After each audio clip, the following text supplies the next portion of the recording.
राधे राधे। हरे कृष्णा। आज की जो वीडियो है वो एकादशी के ऊपर हम बनाने जा रहे हैं। आज की वीडियो में जानेंगे कि एकादशी जो सितंबर में पहली एकादशी है वो कब की है, 13 तारीख की या 14 तारीख की।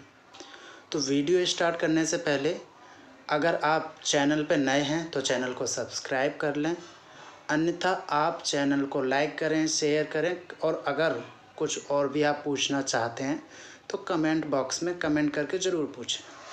ठीक है, तो चलिए वीडियो को स्टार्ट करते हैं।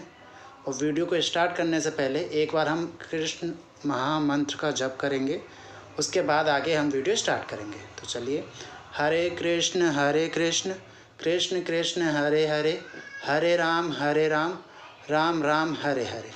जय श्री कृष्ण। तो चलिए आज के जो टॉपिक है उस पर हम वीडियो स्टार्ट करते हैं।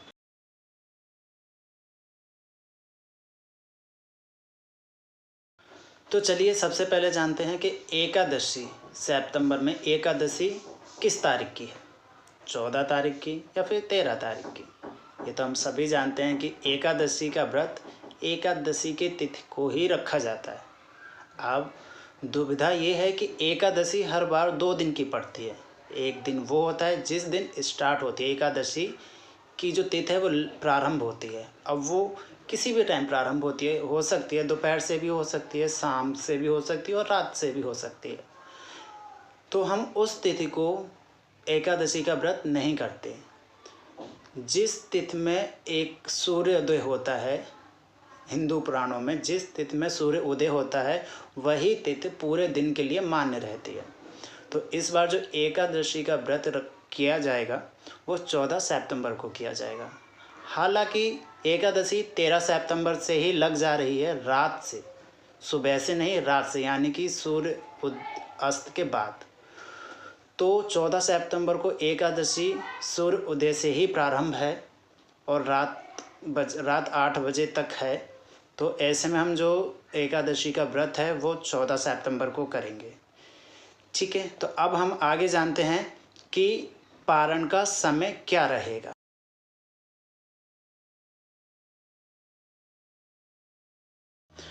तो अब हम जानते हैं कि पारण का समय क्या रहेगा। पारण का समय काफ़ी लोग होते हैं कि सुबह पूजा करने के बाद अपना व्रत खोल लेते हैं, व्रत का पारण कर लेते हैं। कुछ लोग होते हैं दोपहर में करते हैं, जो लेट भोजन करते हैं वो लेट दोपहर में मतलब पारण करते हैं। अब पारण तो वैसे आप कभी भी कर सकते हैं, लेकिन माना जाता है कि अगर आप शुभ मुहूर्त में व्रत का पारण करते हैं तो वो ज़्यादा शुभ होता है और ज़्यादा फलदायी होता है। तो ऐसे में जो एकादशी के व्रत का पारण का समय क्या रहेगा, कौन सा समय शुभ है पारण के लिए। तो एकादशी का जो व्रत है 14 सितंबर को रखा जाएगा, जैसे कि अभी मैंने आपको बताया। पारण जो किया जाएगा वो 15 सितंबर को किया जाएगा। अब पारण का समय कब से है, तो पारण का शुभ जो मुहूर्त है वो सुबह 6:06 से लेके सुबह 10:13 तक है। अब इसके बीच में आप पारण कर सकते हैं, यानी कि आप भगवान की पूजा करके उसके बाद अपना व्रत खोल सकते हैं। आप इसके बाद भी खोल सकते हैं व्रत, 10:13 के बाद भी खोल सकते हैं, लेकिन अगर आप इस शुभ मुहूर्त में व्रत का पारण करते हैं तो वो ज़्यादा फलदायी होता है और आपका व्रत पूर्ण माना जाता है। कहते हैं व्रत का पारण करने से पहले आप कुछ दान पुण्य भी ज़रूर करें। अगर वो दान पुण्य इसी शुभ मुहूर्त में किया जाता है फिर और अच्छा रहता है। ठीक है, तो अब हम जानेंगे कि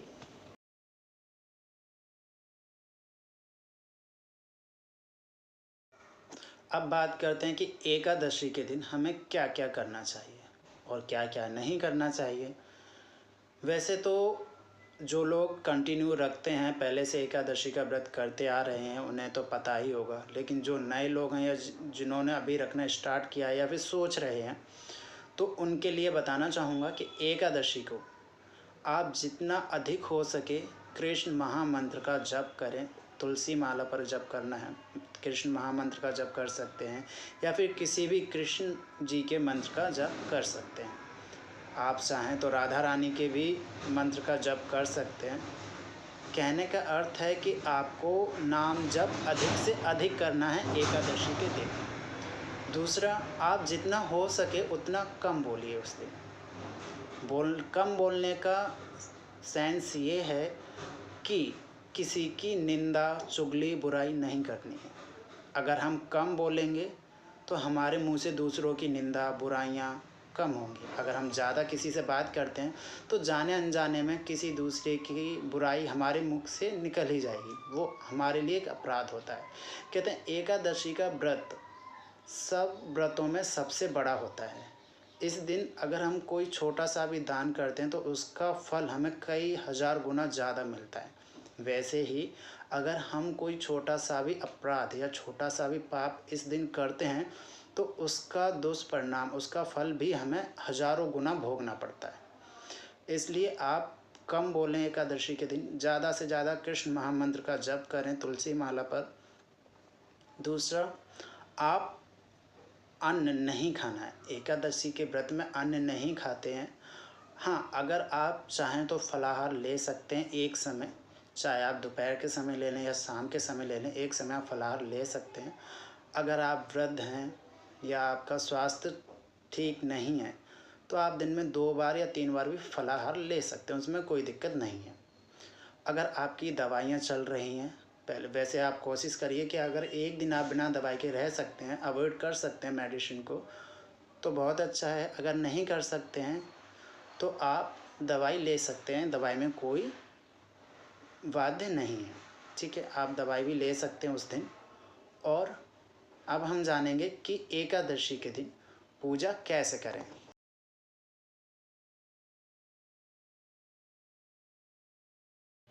तो पूजा में हमें कोई ज़्यादा तामझाम नहीं करना है। पूजा हम वैसे ही करेंगे जैसे हम डेली बेसिस पे करते हैं। बस एकादशी वाले दिन हमारा पूजा का रूटीन थोड़ा सा चेंज हो जाता है। जैसे कि एकादशी जो होती है भगवान विष्णु के लिए व्रत किया जाता है। एकादशी का सभी करते हैं, स्त्रियां पुरुष दोनों ही करते हैं और करना भी चाहिए। तो इस दिन हम जो पूजा करते हैं भगवान विष्णु की करते हैं, लड्डू गोपाल की पूजा करते हैं। अगर आपके पास भगवान विष्णु की प्रतिमा या कोई तस्वीर है, आप उनकी पूजा करें, नॉर्मल पूजा ही होती है। और अगर आपके पास लड्डू गोपाल हैं तो लड्डू गोपाल की भी पूजा ज़रूर करें। आप चंदन को सुबह स्नान कराएं, साफ़ वस्त्र पहनाएं, श्रृंगार करें अच्छा सा। उसके बाद आप उनका चंदन का टीका करें और उनको भोग प्रसाद जो भी है आप उनको अर्पित करें। ध्यान रखें, इस दिन अगर आप व्रत करते हैं एकादशी का तो आपको भगवान को भी अन्न का भोग नहीं देना है। लड्डू गोपाल हैं, अगर आप लड्डू गोपाल की सेवा करते हैं तो लड्डू गोपाल को भी अन्न का भोग ना दें। आप उन्हें कुछ फलाहार रख सकते हैं, दूध पिला दीजिए, दूध का भोग अर्पित कर सकते हैं, लेकिन अन्न नहीं खिलाना है। मैं भी ऐसे ही करता हूँ, मैं भी गोपाल जी की सेवा करता हूँ। तो एकादशी के दिन मैं ठाकुर जी को अन्न का भोग नहीं देता। दूसरी चीज़, एकादशी के दिन तुलसी नहीं तोड़नी होती है। आप एकादशी से पहले यानी कि 10वीं वाले दिन एक तुलसी तोड़कर रख सकते हैं। एकादशी के दिन आपको तुलसी नहीं तोड़नी है, तुलसी में जल भी नहीं देना है, तुलसी की पूजा भी नहीं करनी है। माना जाता है एकादशी के दिन तुलसी जी जो होती हैं वो भगवान नारायण का ध्यान करती हैं, उनमें लीन रहती हैं। तो इसलिए हम तुलसी ना ही तोड़ते हैं, ना ही उनको पूजा करते हैं, ना ही उनको जल देते हैं, जिससे कि वो कहीं डिस्टर्ब ना हो जाए। ये ध्यान रखने योग्य बातें हैं कि आप ध्यान रखिएगा, एकादशी के दिन तुलसी में जल ना दें और अधिक से अधिक नाम जप करें। जितना हो सकता है उतना नाम जप आप करें।